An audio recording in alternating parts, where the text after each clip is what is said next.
আলাইকুম কৃষক ভাইরা, দেশ এবং দেশের বাইরের যে যেখান থেকে দেখছেন সবাইকে স্বাগত জানাচ্ছি আমার বাংলার কৃষি চ্যানেলে। আমি বরাবরের মতো আছি মোস্তাফিজুর রহমান মজনু আপনাদের সঙ্গে। তো কৃষক ভাইরা, আজকে আপনাদের সামনে উপস্থাপন করতে যাচ্ছি চলতি বড় মৌসুমে একটি নতুন জাতের ধান বিনা ধান 25। আর এই বিনা ধান 25-এর চাষ ব্যবস্থাপনা সম্পর্কে আজকে জানাতে যাচ্ছি। অর্থাৎ বিনা ধান 25-এর কিভাবে বীজতলা করতে হবে, কিভাবে বীজ শোধন করতে হবে এবং পরবর্তী কতদিন বয়সে চারা উঠিয়ে মূল জমিতে লাগাতে হবে এবং পরবর্তী সময়গুলোতে কি ধরনের সার এবং বালাইনাশক স্প্রে করতে হবে এবং এই ধান চাষের ক্ষেত্রে কি ধরনের অসুবিধা হয়ে থাকে এই বিষয়ে বিস্তারিত উপস্থাপন করতে যাচ্ছি। তো ভিডিওটি আপনাদের জন্য খুবই গুরুত্বপূর্ণ হতে যাচ্ছে যারা বিশেষ করে আগামীতে বিনা ধান 25 চাষ করতে চাচ্ছেন। তো ভিডিওটি স্কিপ না করে দেখতেই থাকুন। আর এখন পর্যন্ত যারা আমার চ্যানেলটি সাবস্ক্রাইব করেনি অবশ্যই চ্যানেলটি সাবস্ক্রাইব করে বেল আইকনে ক্লিক করে নেবেন, যাতে এরকম কৃষি তথ্যমূলক যে কোনো ভিডিও সবার আগে পেতে পারেন। আপনারা আমার পিছনে যে ধানের জাতটি দেখতে পাচ্ছেন এটি হচ্ছে মূলত বিনা ধান 25। আর এই বিনা ধান 25 কিন্তু আমি বীজ উৎপাদনের লক্ষ্যে কিন্তু কিছু জমিতে চাষ করেছি। তো কৃষক ভাইরা, এই বিনা ধান 25 কিন্তু একটি মধ্য আগাম জাতের একটি ধানের জাত। তো এটি কিন্তু মোটামুটি 40 থেকে 45 দিনের মধ্যেই এসে থাকে। আর আমরা জেনে থাকি 40 থেকে 45 দিনে যে সকল ধানের জাত রয়েছে সেগুলো কিন্তু মোটামুটি 25 থেকে 30 দিন বয়সের মধ্যে কিন্তু মূল জমিতে লাগাতে হয়। তো কৃষক ভাইরা, চলুন আগে ধানের সাম্প্রতিক অবস্থা দেখে নেই এবং সেই সঙ্গে এই ধানের চাষ ব্যবস্থাপনায় কোন সময়ে কি ধরনের ব্যবস্থাপনা গ্রহণ করতে হয় এই বিষয়ে বিস্তারিত জেনে নিই। কৃষক ভাইরা, আমরা কিন্তু মোটামুটি এখন যে অবস্থায় দাঁড়িয়ে রয়েছি মোটামুটি 60 থেকে 70% ধান কিন্তু এই বিনা ধান 25-এর পেকে গিয়েছে। আর এমন তো অবস্থায় কিন্তু ধানের জমিতে কোনো প্রকার সমস্যা ইনশাআল্লাহ দেখতে পারিনি। কিন্তু এবার যে তাপপ্রবাহ চলে গেল বাংলাদেশের উপর দিয়ে, তো এমন তো অবস্থায় কিন্তু কিছু আমরা দেখেছি যে মাজরা পোকার আক্রমণ করেছে। তো সেরকম আমার এই বিনা ধান 25-এও কিন্তু মাজরার যে শীষ কাটা রোগ এটি কিন্তু ধরে গিয়েছে। মোটামুটি কিছু ধানের শীষ কিন্তু মাজরা কেটে দিয়েছে, ফলশ্রুতিতে কিছু ধান কিন্তু নষ্ট হবে। তো এমন অবস্থায় কোনো প্রকার ছত্রাক বা ব্লাস্টের কোনো প্রবণতা নেই। রোগের মধ্যে বিশেষ করে লেদা পোকার কিছু ধানে আক্রমণ হয়েছে, কিন্তু এই বিনা 25-এ কিন্তু সেরকম কোনো আক্রমণ দেখা যায়নি। মোটামুটি সপ্তাহখানেকের মধ্যে কিন্তু আমাদের এই বিনা ধান 25 কিন্তু কর্তন করা যাবে।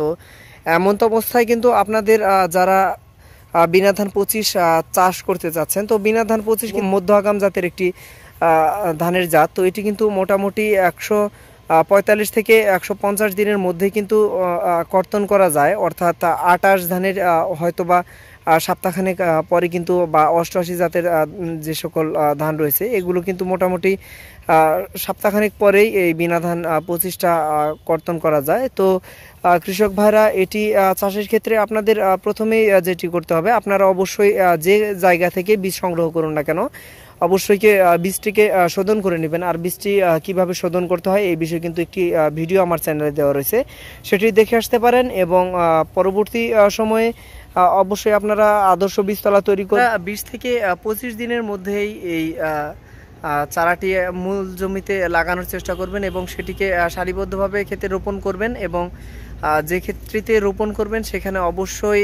চারা থেকে চারার দূরত্ব 6 ইঞ্চি এবং সারি থেকে সারির দূরত্ব 8 ইঞ্চি এবং প্রতি 10 সারি পরপর 12 ইঞ্চি করে গ্যাপ রাখার চেষ্টা করবেন, তাতে জমিতে সার প্রয়োগ এবং বিভিন্ন বালাইনাশক স্প্রেতে সুবিধা। মূল জমিতে লাগানোর সময় আরেকটি বিষয় খেয়াল রাখবেন, যাতে করে প্রতি গুছিতে চারার সংখ্যা 3 থেকে 4টির মধ্যে সীমাবদ্ধ থাকে। অবশ্যই সেটা 5টির অধিক হওয়া যাবে না, এই দিকটি খেয়াল রাখবেন। দেখিয়েছি যেখানে চারা থেকে চারার দূরত্ব এবং সারি থেকে সারির দূরত্ব যদি কম হয়ে থাকে এবং গুছিতে যদি চারার সংখ্যা বেশি হয়ে যায় তখন কিন্তু ক্ষেতে ছত্রাকের আক্রমণ দেখা দেয়। এই দিকটি বিবেচনায় কিন্তু আপনারা অবশ্যই 5টির অধিক কখনোই একটি গুছিতে চারা রোপণ করা যাবে না, এই দিকটি খেয়াল রাখবেন আপনারা।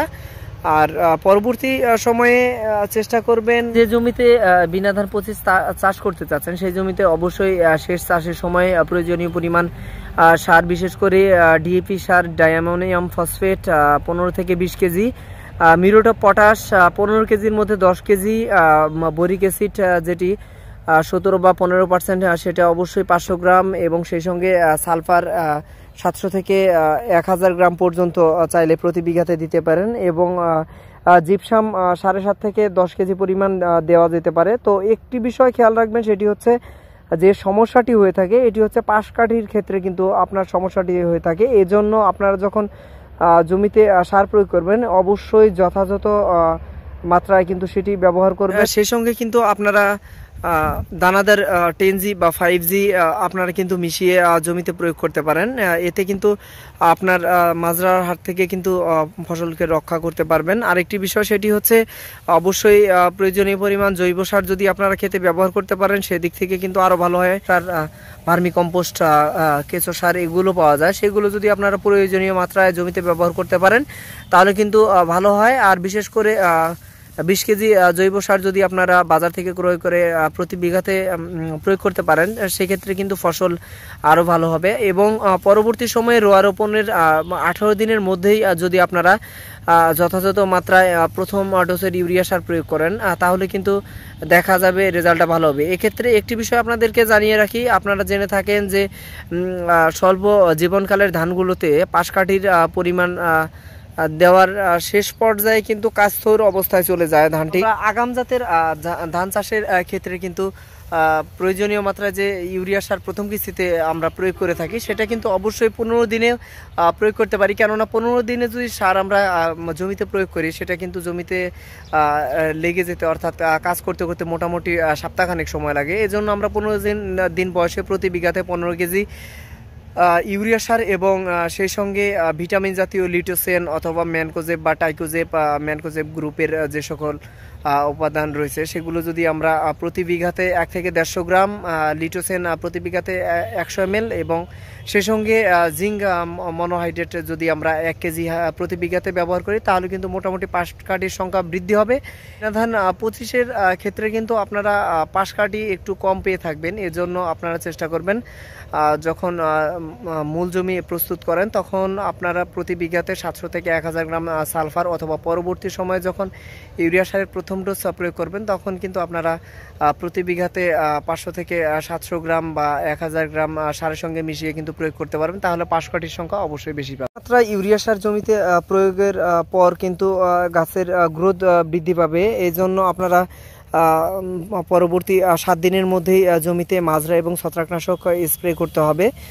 মাজরা এবং ছত্রাকনাশক হিসেবে আপনারা যে কোনো মাজরা এবং ছত্রাকের মেডিসিন ব্যবহার করতে পারেন, বালাইনাশক ব্যবহার করতে পারেন। বিশেষ ক্ষেত্রে মাজরার হিসেবে আপনারা ভিটাকো, কমরেট, বেল এক্সপার্ট এবং ক্লোরোসাইরিন ছাড়াও ক্লোরোপাইরিফাস প্লাস সাইবারমেথিন গ্রুপের যে সকল মেডিসিন রয়েছে, কার্টআপ গ্রুপ রয়েছে, এগুলো কিন্তু আপনারা ব্যবহার করতে পারেন। তো কৃষক ভাইরা মেডিসিনটি ব্যবহার করবেন সেটা অন্তত 15 দিনের মাথায় পরবর্তী সময়ে একই মেডিসিন আপনারা ব্যবহারের চেষ্টা করবেন, তাহলে কিন্তু মোটামুটি আপনার ধানকে মাজরা এবং ছত্রাকের হাত থেকে রক্ষা করতে পারবেন। আর 17 দিনের সার প্রয়োগের 7 দিনের মধ্যে ছত্রাকনাশক হিসেবে যেটি ব্যবহার করবেন সেটি হেক্সাকোনাজল 5%, টেবুকোনাজল হতে পারে 10%, এছাড়াও টেবুকোনাজল 25%, প্রোপিকোনাজল গ্রুপের যে সকল 25% রয়েছে সেগুলো যদি আপনারা জমিতে ব্যবহার করেন প্রতি বিঘাতে 100 ml হারে তাহলেও কিন্তু মোটামুটি ছত্রাকের, আমি যে ক্ষেত্রেতে দাঁড়িয়ে রয়েছে এখানে কিন্তু প্রোপিকোনাজল গ্রুপের প্রোটিন রয়েছে সেটি কিন্তু আমি কিন্তু প্রতি বিঘাতে 100 ml হারে, এবং এর সঙ্গে কিন্তু আমি মাজরার ওষুধ হিসেবে বেল এক্সপার্ট ব্যবহার করেছি। মোটামুটি বেল এক্সপার্ট ব্যবহারের পরে কিন্তু কিছু কিছু ধানের শীষ দেখতে পাচ্ছেন আপনারা মাজরা কেটে দিয়েছে। তো কৃষক ভাইরা এটি হচ্ছে আপনাদের 17 বা 30 দিনের মধ্যেই করণীয়, এবং পরবর্তী সময়ে অবশ্যই প্রয়োজনীয় মাত্রায় সারটা আপনারা চেষ্টা করবেন 40 দিনের মধ্যে যত প্রকার সার রয়েছে এগুলো দেওয়া শেষ করে দিবেন, কেননা যেহেতু আগাম জাতের ধান এটিকে একটু আগাম যত্ন নিতে হবে, তাহলে কিন্তু আপনার ভালো ফসল পাওয়া সম্ভব হবে। তো কৃষক ভাইরা এর পরবর্তী সময়ে অবশ্যই ধান যখন কাইস্তর পর্যায়ে চলে যাবে তখন সময় 15 কেজি এমওপি সারের মধ্যে যে 10 কেজি সার ব্যবহার করেছিলাম এবং 5 কেজি সার হাতে রেখেছিলাম সেটা কিন্তু আমরা অবশ্যই বিনা ধান 25-এ কাইস্তরে ব্যবহার করব, তাহলে কিন্তু গাছটা স্ট্রং হবে, শক্তিশালী হবে। এক্ষেত্রে আরেকটি বিষয় খেয়াল রাখবেন, বিনা ধান 25-এ কিন্তু পটাশের পরিমাণ যদি 20 কেজি হয়ে যায় তারপরে কোনো সমস্যা নেই, কেননা গাছটা দেখা যায় সে সময় যখন ধান পেকে যায় একটু বাতাস হলেই ধানটা হেলে পড়ে যায়। এই জন্য আপনারা চেষ্টা করবেন বিনা ধান 25-এ একটু পটাশের পরিমাণ বেশি ব্যবহার করার জন্য। সেলটিমা ব্যবহার করতে পারেন। আমরা জেনে থাকি সেলটিমা হচ্ছে পাইরাক্লোস্টোবিন গ্রুপের প্রিমিয়াম ছত্রাকনাশক, আর এটা ধানের ব্লাস্ট প্রতিরোধের ক্ষেত্রে কিন্তু অনেক কাজ করে থাকে। আর আরেকটি কাজ করে থাকে সেলটিমা, সেটি হচ্ছে ধানের কুশি এবং মাতৃগাছের গর্ভধারণ ক্ষমতা কিন্তু মোটামুটি সেম সময়ে করে দেয়।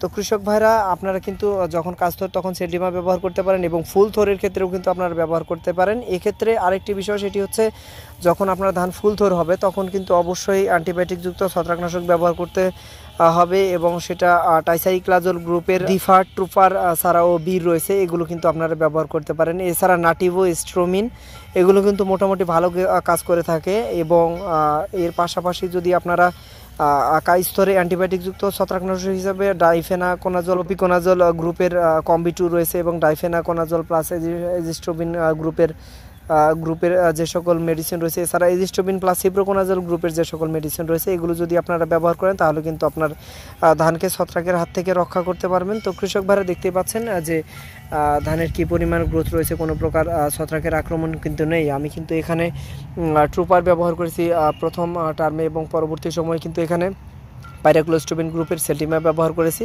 তো দেখতে পাচ্ছেন প্রতিকূল হওয়ায় কিন্তু এবার মাজরার আক্রমণ মোটামুটি অনেক ক্ষেত্রে দেখা দিয়েছে। আর কায়স্থর অবস্থায় কিন্তু ক্লোরোফেনক্সি অ্যাসিটিক অ্যাসিড রয়েছে, 20% বোরন রয়েছে, এগুলো কিন্তু আপনার জমিতে ব্যবহার করতে পারেন। আমার ক্ষেত্রেতে কিন্তু ক্লোরোফেনক্সি অ্যাসিটিক অ্যাসিড গ্রুপের স্টার পিজিআর স্কোয়ার কোম্পানির এবং 20% বোরন ব্যবহার করা হয়েছে এবং অ্যান্টিবায়োটিকযুক্ত ছত্রাকনাশক ব্যবহার করেছে, সেই সঙ্গে নর্মাল একটা বিষ ব্যবহার করা হয়েছে। আর পরবর্তী সময়ে যখন ধানটি একদম ঝেড়ে বের হবে, 2-1টি মাথা হালাবে, তখন কিন্তু নর্মাল যে কোনো ক্লোরোসাইরিন গ্রুপের মেডিসিন এবং সেই সঙ্গে যদি আপনারা ফার্স্ট পটাশ অর্থাৎ শোধিত পটাশ, ইজি পটাশগুলো যদি আপনারা ব্যবহার করেন তাহলে কিন্তু মোটামুটি ধানের দানাগুলো পুষ্ট হবে। এবং একটি বিষয় আপনাদের খেয়াল রাখতে হবে, অবশ্যই যথাসময়ে চারাটিকে মূল জমিতে রোপণ করতে হবে। এবং এটি যদি কুশি দিতে একটু দেরি করে যায় তাহলে কিন্তু কুশি থেকে ধান বের হতে একটু সমস্যা হবে, একটু দেরি হবে।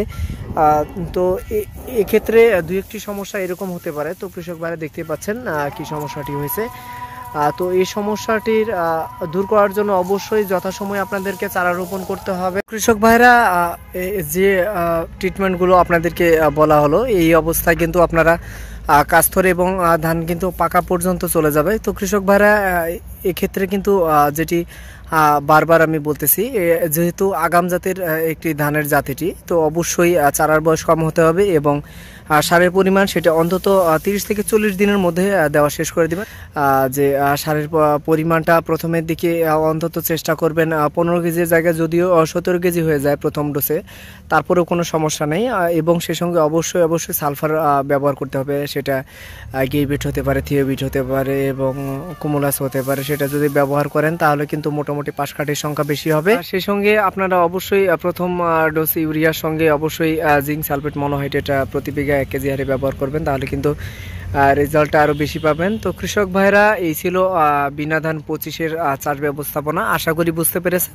আর বিনা ধান 25 চাষের ক্ষেত্রে কোনো প্রকার সমস্যা যদি দেখা দেয় অবশ্যই আমার সঙ্গে যোগাযোগ করবেন, ডেসক্রিপশন বক্সে নাম্বার দেওয়া থাকবে। আর আরেকটি বিষয় সেটি হচ্ছে বিনা ধান প্রায় 1 বিঘা জমি কিন্তু বীজ করার উদ্দেশ্যে কিন্তু চাষ করেছে। তো কৃষক ভাইরা আপনাদের যদি কারো বীজের প্রয়োজন হয় অবশ্যই ডেসক্রিপশনে দেওয়া নম্বরে যোগাযোগ করলে বিনা ধান 25-এর বীজ সংগ্রহ করতে পারবেন। এবং পরবর্তী সময় কিন্তু বীজের একটি ফুল ভিডিও কিন্তু আমরা পরবর্তীতে আপলোড করে থাকবো, সেখানে কিন্তু আমার নাম্বার দেওয়া থাকবে। অবশ্যই যোগাযোগ করে বাংলাদেশের যে কোনো স্থান থেকে আপনারা এই বিনা ধান 25 একদম স্বল্প মূল্যে সংগ্রহ করতে পারবেন। তো ভিডিওটি ভালো লেগে থাকলে অবশ্যই ভিডিওতে লাইক এবং বন্ধুদের মাঝে ব্যাপক সংখ্যক শেয়ার করতে ভুলবেন না। আর কমেন্টের মাধ্যমে আপনার গুরুত্বপূর্ণ মতামত এবং বিনা ধান 25 চাষের ক্ষেত্রে কোনো সমস্যা হয়ে থাকলে সেটা আমাকে জানাতে পারেন। এবং যাদের বীজ লাগবে অবশ্যই ডেসক্রিপশনে দেওয়া নাম্বারে যোগাযোগ করলে বীজ পেতে পারবেন। তো কৃষক ভাইরা নতুন যারা আমার ভিডিও দেখতেছেন অবশ্যই চ্যানেলটি সাবস্ক্রাইব করে সঙ্গে থাকবেন। দেখা হবে পরবর্তী সময়ে ব্রি ধান 102-এর চাষ ব্যবস্থাপনা এবং বীজ কীভাবে পাবেন সেই বিষয়ে বিস্তারিত জানাবো। তো সে পর্যন্ত ভালো থাকবেন, সুস্থ থাকবেন, দেখা হবে পরবর্তী ভিডিওতে। আল্লাহ হাফেজ।